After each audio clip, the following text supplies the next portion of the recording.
important to understand why we sing, what we sing, where we sing, how we sing, the words we sing.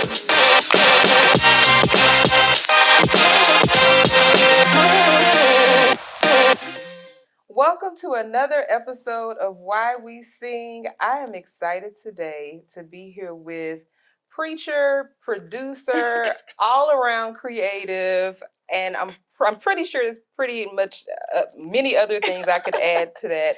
Brenda Palmer, how are you today? I'm good. I'm so excited to be here. I am excited that you are here. I discovered your podcast just maybe a few months ago, earlier this year, and it has blessed me tremendously. Yeah, I love that. I discovered a podcast that was more recent, but I went back to the first episode. And you talked a lot about just some disruption that kind of happened in your life. Can you give us a little overview of, not necessarily disruption, but just why you started the podcast and I guess how God uses that disruption or has used it. Yeah, for sure.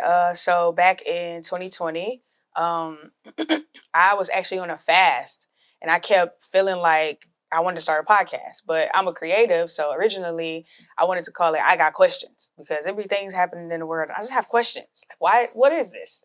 And, it was just kind of like, I was just playing around with it. And I remember a friend came to me and she was like, randomly just says, hey, whatever God's like asking you to do, take it serious. And I was like, oh, okay. So it must be the podcast. I went and bought a microphone. I didn't know anything about podcasting. And I'm like, okay, so I at least have the mic and we'll just see what happens from there. And then finally God start saying like, hey, you need to share your story. And I was like, I don't have a story to share. I'm not really sure what you're talking about. And he's like, no, it's time. And I'm like, no, I'm going to take this to my grave. And he was like, okay, no, this is like what we're going to start with. And so basically 5 years ago, I was serving on staff at a church.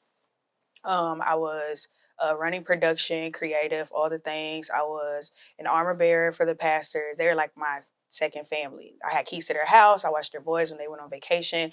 And I discovered that my male pastor was in a relationship with a guy I was dating. And I was like extremely devastated by that. But I always say that season of my life led me to discovering God's heart. I feel like I learned how he loves us, and it's unconditionally, and how he doesn't switch up on us no matter what we do to him. And so I actually intended to take that to my grave. I never intended to share that, but the more I started to sit with it, is like, God doesn't trust us with journeys of pain to just sit on them. It's like, if I made it out of that, then I need to be vocal about how God got me through it, which is what the first podcast is about. It's less about an expose or, like shining light on things that happen in church, but it's more about, it doesn't matter how dark days seem, like you can make it through anything if you bring God into it. And so that was kind of what that first podcast was about. I didn't, when you do something, you're like, oh, okay, whatever. I didn't think nobody was going to listen to my little podcast. And then my first episode has had close to 2,000 downloads. And I was like, who is listening to this? Like, oh my God. And I remember Pastor Sarah shared it on her story for 24 hours. I was losing my mind. I was like, no. Why? Yeah. And then it just became this journal, almost like this audio journal of me just processing what I was going through week to week and how God was walking me through it. Some episodes I'm just crying my little eyes out, because not only did that event disrupt my life, but sharing it also created another disruption, where my entire life changed, and not all for the better. I mean, now hindsight is 2020. Yeah. So now it feels like obviously it was for the better, but in the moment it sucked. That cost me whatever life I would have went back to. So yeah, and then it's just been that. It's been, what does it look like to view my life through the lens of my faith and not through my pain and disappointment? So one thing that I definitely love about you is your vulnerability And one thing that I have seen in the podcast is just this, even though you're going through it, you're still going to share it with us. And I know that can be difficult, but but I absolutely love that, because sometimes you hear other people talking about things that they've been through. Yeah. But it's different when somebody's actually going For sure. through it. Can you speak to that? How? Yeah, I don't actually plan that. I think if somebody always says to me like, "Yeah, you have the gift of authenticity," it has to be a gift because I'm just being myself, and my podcast feels a lot like, even my sermons are like that. It's like, this is what's happening right now, and hopefully you can identify with it. I think sometimes when someone has a platform or some level of influence, we tend to idolize them because we feel like they are so much further along than us, or they are where we want to be.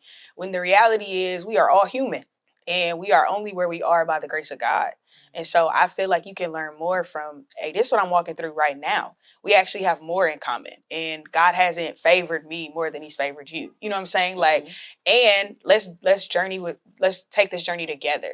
I think is more of my idea, I guess, or the heart behind it is like, I think you can learn more, and it's more beneficial if this is what I'm doing right now. Not I've made it out and let me throw you some little crumbs so you can make it out. No, like, let's journey on this together. And so I feel like that's what the podcast is. And so anything I do is like, okay, here's what I'm going through. And I hope you can learn something from it. I hope it inspires you to keep going, or it inspires you to also share your journey, because there's an assignment for your life as well. So I think, sometimes people do better with mirrors than they do memories. I love that. And that is very true. Yeah. But the reason I mentioned the first podcast is because you said something in that podcast that really resonated with me. You said something about losing your voice. And I feel like I went through a season where it was like hard to speak. Like I couldn't even talk. You know? And so the name of our podcast is Why We Sing. I couldn't sing either, right? Yeah. And can you just talk about how, I guess, how that impacted you, not being able to really... I didn't just lose my voice. I feel like I lost me. I think when you experience something like that, the first thing you start to ask is like, what's wrong with you? And I went through this whole journey of like rejection and why wasn't I enough? Or like all of these things that caused me to create a persona to protect myself. So in that sense was like, I just went inside myself. I have a very outgoing personality. I'm extremely vocal. I love I'm not a stranger in any room. I like to meet new people. And that situation completely reversed everything about that. I had moved to a new city. I moved to LA a couple months after that happened. And I remember going places and sitting in rooms and sitting in a corner just on my phone because I didn't want to meet people. I didn't want to create new relationships because I never wanted anybody to have the ability to hurt me again.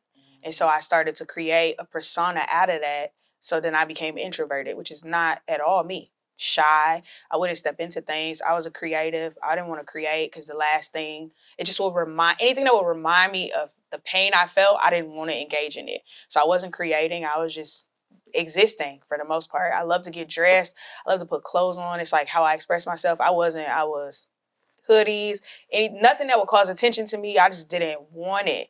And so I mentioned being on a fast earlier, and in that fast, I experienced a breakthrough. Like, it was the first time I had ever water fasted, which is, okay, that is next level, all right? It's crazy, all right? The Lord really got to lead you into that.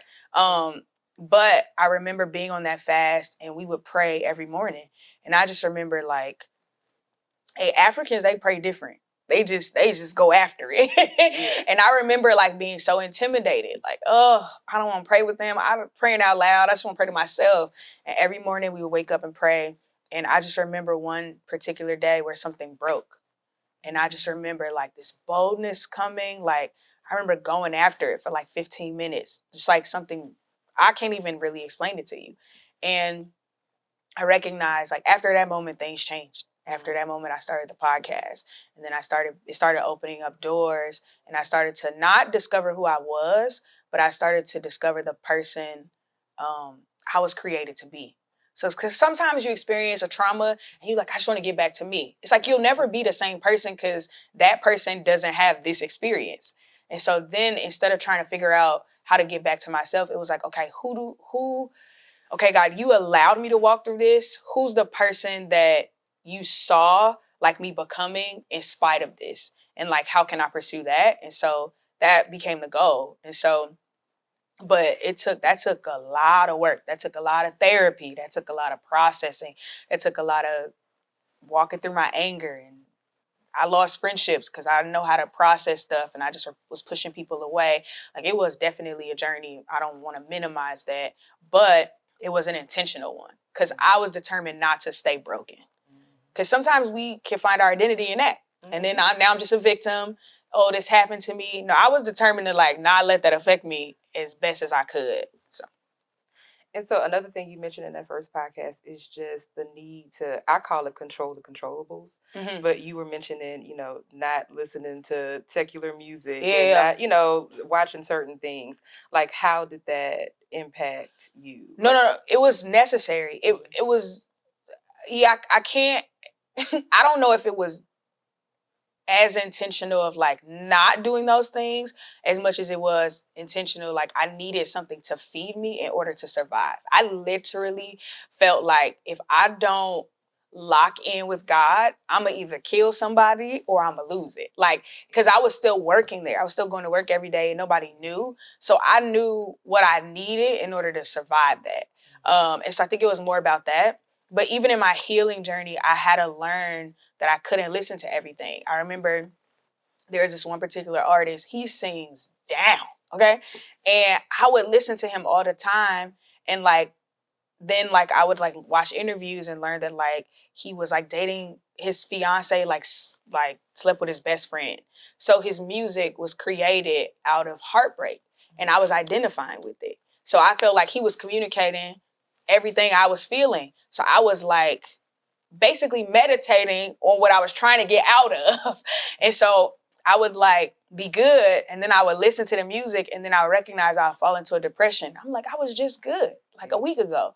And then I was like, oh, because I'm feeding myself on the level in which I am, not on the level I'm trying to go. And so I had to like be super conscious about that, because music is doctrine. And if I'm singing it, I'm confessing it. And we don't always look at it like that, but I experienced that. Like, that is absolutely what was happening. That is good. So how important is the words we speak? When we actually say stuff and sing it, what are we doing? We were confessing it. Yeah, for sure. And somebody gonna tell you, it's not that deep. It's like, but it is that deep. We have the power of life and death in our tongue.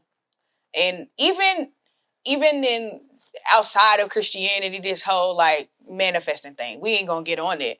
But even the idea behind that is that if you say something, you can make it happen, right? So why is it any different if you're saying lyrics? They are gonna happen. Or you are speaking those things into your life. That is not it's a power God gave us. It's a privilege even. We're made in his image. He literally created everything out of nothing from his words. And so we have that same power on the inside of us, and we have to be super conscious of that. And I think we are so casual with those things that we don't realize it. We don't realize that we are speaking things into our life, and we're saying certain things, we're listening to certain things that are, I'm gonna just use this as an example, like, I'm going down. How do you feel when you listen to that song, first of all? And then you're now confessing that. It's like, no. And then you wonder, like, man, I've been depressed for the last 5 weeks. Well, you sang it into your life. You said, I'm going down. It's like, you literally, you know what I'm saying? Classic song. Yeah. But we also have to consider that those things carry spirits because of the place in which it was written. It wasn't written from a happy place. Like, the same person that wrote I'm Going Down wrote Just Fine. They're two completely different people, though. She was at two different stages of her life. And so I think we just have to be extremely careful, because you gonna have what you say. And what you confess in a song that you play over and over again, you're gonna see it show up in your life. So when you before you kind of had these convictions, what was that point that made your perspective change on music? I'm gonna just say it's a journey, all right? Because I have moments where I love music, and so I have moments where some days I want to listen to things, but I think it is a constant reminder when I start to see certain things show up in my life, and I'm like, where did this come from? Like, how did we end up here? And so I think it is I think we live at the level of our revelation. And I say that to say, like, somebody could listen to the same song I just mentioned to you and not feel anything, not because they are not aware of it. But the more I become aware of it, the more I'm conscious of it, and the more I can't actually enjoy it as much as I used to. And so I remember I'm single and, dating and living pure as best as I can. And I remember I have an artist one of my favorite singers, and at the time their music carried a lot of lust. And I would like listen to it, and I mean, like, we all got our struggles, but lust ain't like on the top of my struggle list just because that ain't just, but I recognize this season, I feel like even my dreams were different. And I'm like, what is going on? And then I met a guy who, it was almost like lust personified. And it was like, I met a guy and he just carried the spirit of lust. And I went on a date and the Lord was like, no. And I was like, but you know what I'm saying? Like, we vibe, and the Lord said no. He said detrimental to your calling. And then I went through this thing where I'm like, okay, something I was doing even drew this person in my sphere, and how? And so when I started to trace it back, I'm like, well, what have you been feeding yourself? Lust. That's why it showed up. And so I think, like, it's a journey. I don't always get it right. Sometimes I just want to cut on music and, turn up. But now I'm more conscious of it. And so now it's more of like, okay, God, we always quote the scripture, like, he'll give you the desires of your heart. And we think he gonna give us what we want. That's not what it means. It means he'll give us what to desire. And so my prayer is like, okay, God, let's like remove this desire to engage in this way, especially because now I'm conscious of it. And so it's been a journey. I certainly understand everything that you just mentioned. Yeah, because I don't not listen to secular music. Yeah, but I am very clear on the consequences. Yeah. You know what I'm saying? Like, that sounds terrible, but that's the truth. Like, it's like, and I'm getting to the point now where it's like I can't even enjoy it as much, or I feel bad after listening to it, and I'm like, all right. But what you said about, we live at the level of our revelation, For sure, is like, that is important. Like, that's an important point, because there are a lot of people who listen to it and they're good. They have no consciousness of it being anything. So I'm wondering, does that also mean that those things aren't necessarily impacting them, or they're impacting them and they're just not aware of it? That's a very good question. I think that they are, because I think it's just, I also think that there is grace for what you don't know. You know what I'm saying? Like, because I was listening to that music all the time and I was fine. It wasn't until I started paying attention to it, I feel like the Holy Spirit made me more conscious and aware of it. And now I'm held responsible for what I know. And so I also think, though, that I always say this, like, our convictions are subjective to our callings, in a sense of, like, there are some things that people could do that I just can't do because of what I'm called to do. You know what I'm saying? So I think that conversations like this help make people aware. Because I think that's the other thing. I think that people are not aware because people are coming into truth and not sharing it. I think people they're experiencing these things and nobody's speaking up about it because nobody wants to ruffle any feathers or make people feel a certain way. But once you know the truth, there's a responsibility that comes with that, and to share it and be honest about it. And my truth isn't to condemn you. I'm just making you aware of, here's my journey. And what you do with that truth is on you. I'm not going to force it down your throat. I'm not going to force you to make decisions. I'm going to just say, hey, man, when I was listening to this is what happened to me. And the moment I share truth, then you can do with it whatever you please. But I do have a responsibility to share it. And then whatever happens, happens. So I want to ask you about worship. What does worship look like for you? Worship is really not about music. For me, worship is surrender. Worship is how I live my life, which is, Lord, you could do whatever you want to do with it.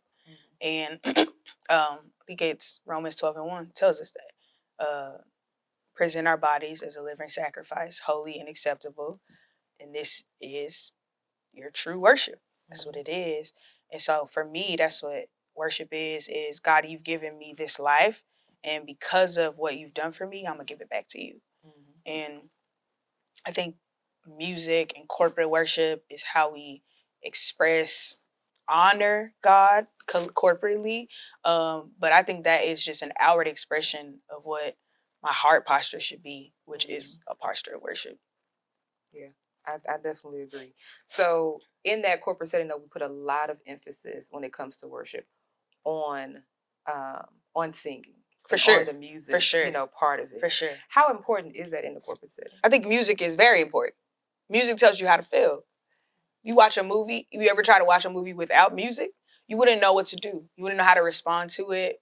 The music to the movie that you're watching actually tells you, like, oh, I should be sad here. Oh, this deserves a laugh. Like, music literally helps us articulate our feelings, right?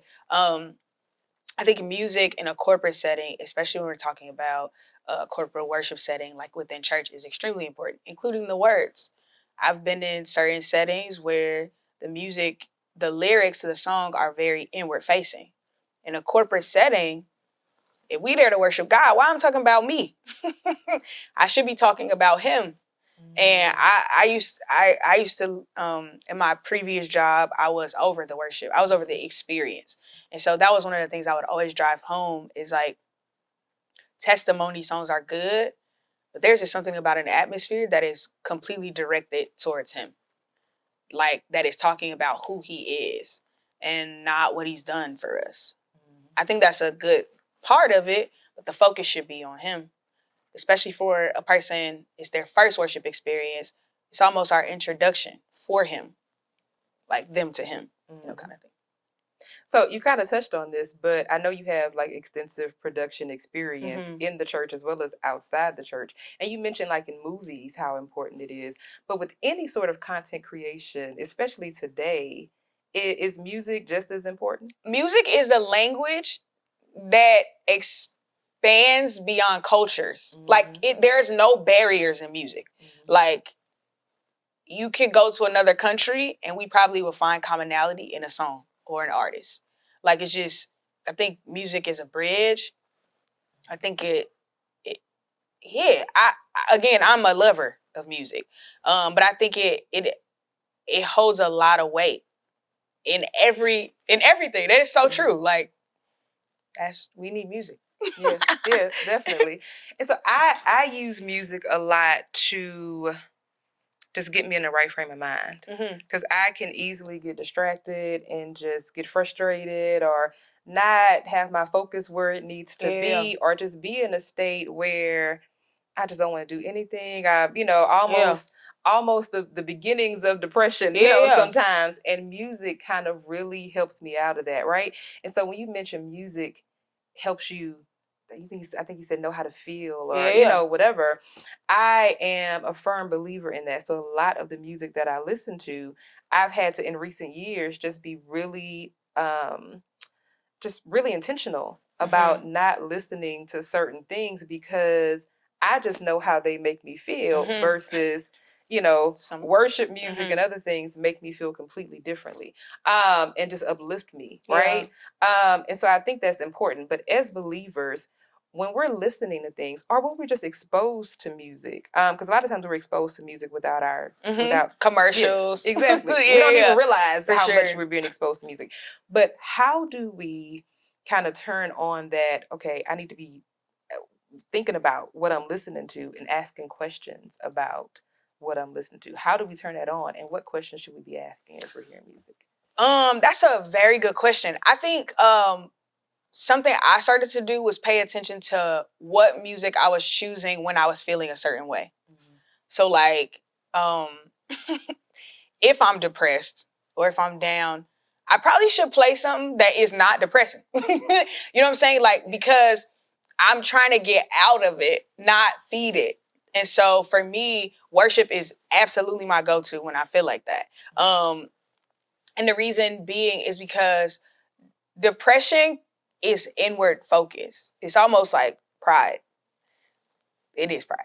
Because it's all about how I feel and what's going on with me. And so one of my favorite songs is I Will Exalt You, because it instantly like shifts my focus from me onto the person who can change my situation. And so I think like in that sense, when we start asking questions, it's like, that ain't always used to be what I would do. Like if I was depressed, I used to turn on Drake. Like Take Care is one of my favorite albums. And I would be like vibing, but I wasn't getting out of anything. Like he is only amplifying how I feel. And I'm like, yeah, like no new friends. Like this is not helping me progress. It's only keeping me where I am. And so I think like one of the things is like, okay, when you turn on music, because that is usually what we do. We use music as a coping mechanism. And so I always would focus on, okay, how am I feeling when I listen to this? And even if I choose something that isn't gospel or worship or edifying, then after I finish listening to it, I ask myself, how do you feel now? Did it help? Or are you worse off? Are you deeper in your feelings than when you started? And I think that's like that ain't even like a deep thing. That's like, well, did you want to feel better? Or did you want to just wallow in this? And so I think the question is like, how did it make me feel? Did it bring me into a different place? Did it offer me perspective? Did it shift how I thought about the situation, how I felt about it? Will I make a better decision as a result of this? Like, what was the outcome from using this as my escape? And as you were talking, I was thinking about a couple of years ago, I was going through some things. And I think the Adele CD had just come out. And I was just like playing it. Just on her repeat. chords alone are sad. It's just like, ooh. I was playing, I had got my heart broken and I was playing Adele on repeat. And finally something told me, why do you keep playing? Yeah. Because you just only make you relive it. Yes, exactly. But it's also it's wanting to feel like you're not alone in this situation. Like wanting to identify with somebody who, okay, you know, every other people have experienced what I've experienced. So I get it. But at the same time, I stayed on it too long. Like it was time to move on. And so I completely agree. And I'm glad you mentioned that. Okay. So last question I want to ask you is when it comes to getting information across, I feel like music is really, really important to that, right? Like we learn a lot when it comes to music. So if you had to write a song about anything that you really wanted people to like know and meditate on and learn and really get, or just something that to encourage you, what would the title or some of the lyrics be? Dang, title and lyrics for me to write a song right here. No, or besides read your Bible, because I know that one. You know, I never expected that clip would go viral. That's the craziest thing to me. I'm like, Lord, of all the things, okay, it just really has people in chokehold. I love that. You have to scream at me though. I know. I'm really working on it. I really don't be trying to scream. It be the Lord. It's you be though. like it's, get the point across. Man, okay. There are two things that come to mind. Okay, well, one is kind of like my life mantra, which I feel like really should be a song. But it's chase God and let my dreams catch me. Because I've experienced that. Like, and that's like real life. Like, everybody moves to LA, it's the city of dreams. You want to chase your dreams. But I actually surrendered mine and got to live beyond them. And so I feel like that is what I would want people to know. Like, chase God, let my dreams catch me. Trust and believe. In the end, you will see. Ooh, I got bars. Yeah, I see. I don't have bars. I don't. You're gonna be rapping the next service. I really should have been a rapper. Yeah, I believe it. I should have been a rapper. I think you can. You can still be. As a kid, I used to rap at the little books of the Bible. Why am I telling you this? See, this is what I'm talking about. I don't want to tell you that. Like, I don't know certain things I want people to know. It's just, I can't help it. That's good though. Yeah. That's it though. That I really feel like that is if I had to title the album of my life, that's what it would be. I love that. Chase God, let my dreams catch me. I absolutely love that. Anything you want to leave us with? Any new things working? Any new things? Yeah. You got a book coming out? I do have. Wait, we ain't there yet. You like my parents. I am, but I'm really excited about the book journey. I am. I actually found out this. So I have 2 meetings with 2 publishing houses. Because we're pitching the publishing houses right now. So I'm excited that the first book I ever write will be published. That's crazy because author didn't see that one. Nope. One of those let my dreams catch me. Dreams that I didn't even know I had. But yeah, working on a book. And then, I don't know, I'll just be taking it day by day. And the Lord just be like, hey, do this. Yeah, and so book is this year too, and I'm in seminary. Who would ever do seminary and write a book at the same time? I don't know. I guess whatever the Lord says. Yeah, and then 2024, I'm working on a doc. You the first person I ever noticed too. Look at that. You got the exclusive. Yeah, but a documentary called Beyond, which is gonna focus on I carry when people commit suicide, we see publicly, I carry that in my heart. I've known the person. Sometimes it takes me days to recover. And especially when it's a creative, because I think we do so much work on building our networks, our brands, our craft, and we don't do enough of affirming who we are outside of that. And so when you don't have an outlet for your gift, you need to know that your life is still worth living. And so that's kind of my heart behind Beyond. It's going to be a whole thing because I just want to get creatives in the room and say, hey, I don't care if you never create again. Who you are is enough to live for. And I think we got to do a better job of communicating that and not defining people by what they offer to society because they are so much more than that. Well, I love that. I can't wait to see it. I cannot wait to see it. Congratulations on, maybe congratulations is not the right word, but the sermon at your home church. Yeah. I enjoyed watching it. I enjoy watching, most of your things, except when you're screaming at me to read my Bible. Okay, Brenda Palmer, I'm going to read my Bible. But, but thank you for being obedient to God because it has helped me. Your podcast and your ministry has helped me, and I'm certainly, it's helping other people as well. Amen. So keep, I love that. Thank you for having me. I'm so glad that you are being blessed by my obedience. So it's not, we don't always get to see people on the other side of, the instruction. So thank you for saying that. And I'm proud of you for doing this. Come on. Thank you. Definitely out of my comfort zone, but it's also obedience for me. And I learned a long time ago that, maybe about 5 or 6 years ago, that our obedience, our other people are tethered to our obedience. Absolutely. Right. And so it's important to do that so we can have the impact that we need to have in the kingdom, even though it's uncomfortable. For sure. If you could do it in your own strength, you wouldn't need God. Then it wouldn't be a God thing. But the other thing about obedience that I stand on is if he told you to do it, the weight is on him. That is true. I don't got to figure nothing out. I mean, I have to show up and, move in excellence. But figuring out where it's going to go, how the impact, none of that weight is on me because he told me to do it. So when stuff starts rolling, anything you've ever seen of mine is because the Lord breathed on it because I was just being obedient. I post a clip. All right, I'm going to post a clip. Never thought over 1 million people would see it. But it's because it ain't on me. The weight ain't on me. And so I think that is even though it's uncomfortable, even though it stretches you, that is the peace. Is that if God said this, child, it's on him. Yeah. The weight is on him. I don't got to stress myself out. It's going to all work out because it's all going according to his word. Yeah. Okay, last question for real. For sure. This question for me, though, look, I don't care if the podcast here.